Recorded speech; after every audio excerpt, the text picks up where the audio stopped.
Hey, this is Dan, Hollywood Holmes, and we're doing this new YouTube show called Hidden Treasures.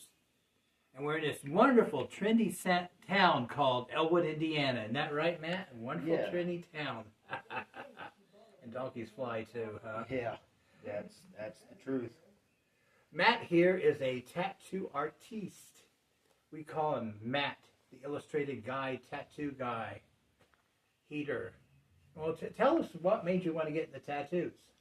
Well, to tell you the truth, Dan, growing up, I mean, everybody around me had tattoos, all the people I looked up to, and at first I really just thought it was, to be real, kind of stupid, like, because everybody's just got a bunch of random things and different colors on their skin and on their body. It made no sense to me.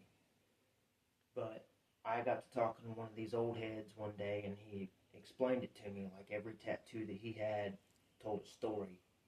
Is it kind of like Michael in Prison Break with all those tattoos he had? Yep, exactly. Or like Justin Bieber also. He's like an illustrated guy too. I mean, you could say that. Yeah.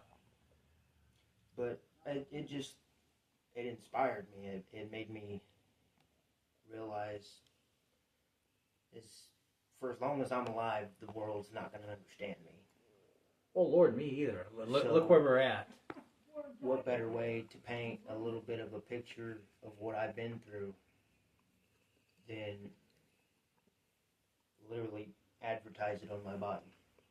Show us the meaning of some of these tattoos you have. Well, what about the one on the arm there? Show the camera that. This one right here is, I'm not proud of a lot of my tattoos. They're still a work in progress. This one's my sister, my two daughters, and my brother's initial. Oh, nice. Ashley, Emily, Nova, and Kingston. Nova, oh, like Nova from the lady from Planet of the Apes? Nova? Yeah. Okay. Well, I'm not saying she. It's my daughter. I named her after a 1969 Chevy Nova. Oh, that's cool. I know she had a cross on that arm, too. Yeah, that's from my mom. She passed away when I was 9 years old. I was incarcerated in juvenile, and I just wasn't...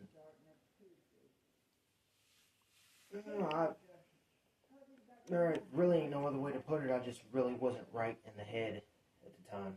Well, Lord, to be born in when you born and grow up in Elwood, I don't think anybody's right in the head. Born, I certainly wasn't. Okay, what about this one? This is kind of shows my my mean side. Oh, cool. But my joking side at the same time. Looks like Satan there. It is the wing.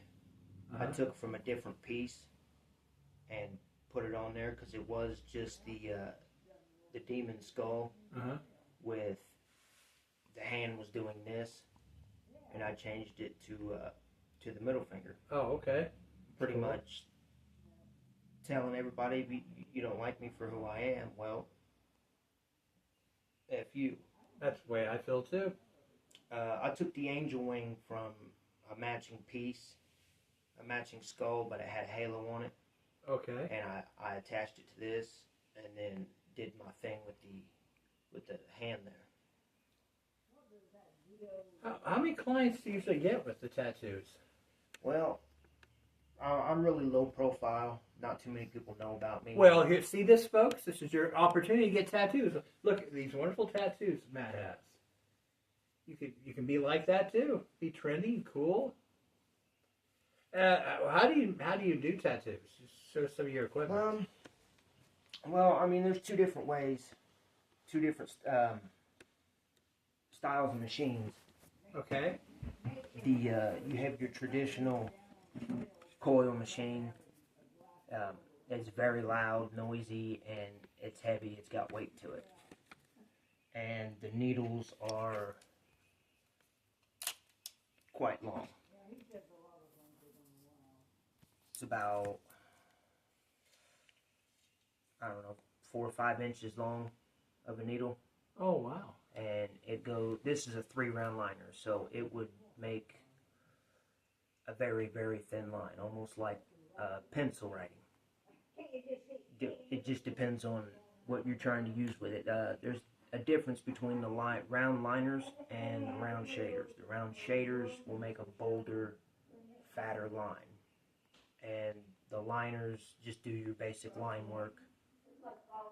But the coil machines, I actually taught myself how to tattoo, and I did my first ever tattoo underneath the angel wing. What was it? What was it there before? It was a 5-point star, Oh. nautical star, and it had my daughter's name right underneath it. Because she's my shooting star. Best thing that ever happened to me. That's good. And what do you have over there? And you brought some other things. Yeah, I brought, that's your basic coil machine, and then you have your rotary pen machine. Wireless, it's got a battery to it. And what exactly does that do? The same thing, it's just, it's lighter, it's more comfortable to work with. You don't have to worry about wires all over the place and loud noise. I prefer the pen machine. And that's the pen machine right there? Yes. Okay. It's the rotary pen machine. Is it better than this thing right here? In my opinion, I mean, it's kind of iffy in the middle, because your coil machine, you can only get certain saturation, certain line work and techniques that have been around for ages done with a coil machine, as opposed to a rotary machine. Oh, okay. A rotary machine is more accessible, but depending on whether you're using the power supply or a portable battery, in that area I'm really not a big fan of the pen machine. I'd rather go coil if I'm doing big pieces, because I have to worry about my saturation, color packing, and boldness. What else do you have? Did you bring with us to share? Bring with you to share with us? Just a few different attachments for the coil machine, and I brought also. I mean, it just varies. Excuse me. Oh, no problem. It varies to each person's style. You notice here on the rotary machine, I have it wrapped up. Because it's very, very thin. It's almost like holding a pencil, and when you're doing tattoos, you don't want to grip it like a pencil, because you're basically forcing the skin to be mutilated. Oh. As opposed to it, you don't want to do it like you're writing with a pencil. Yeah. You want to just relax it in your hand and guide it, because otherwise you can damage the skin and therefore cause lead poisoning. I brought some grip tape. And what's that used for? Comfort, to make your grip on your machine wider. It just gives you better grip, as opposed to just holding on straight metal. Oh, cool. So I would undo this, and I like mine pretty big. So all I have to do is this, and I'm not squeezing. I have a tendency to squeeze it. Yeah. You just wrap it up. However, I usually take the head of it off and wrap it, so that way I'm not wrapping it onto the actual rotary machine, to where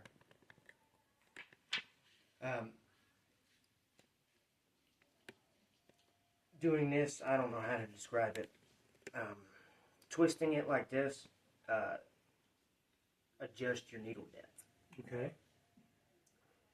As opposed to using the coil machine, you have to do it yourself. Unscrew this and pull it down a little bit. It's just more accessible with the rotary machine.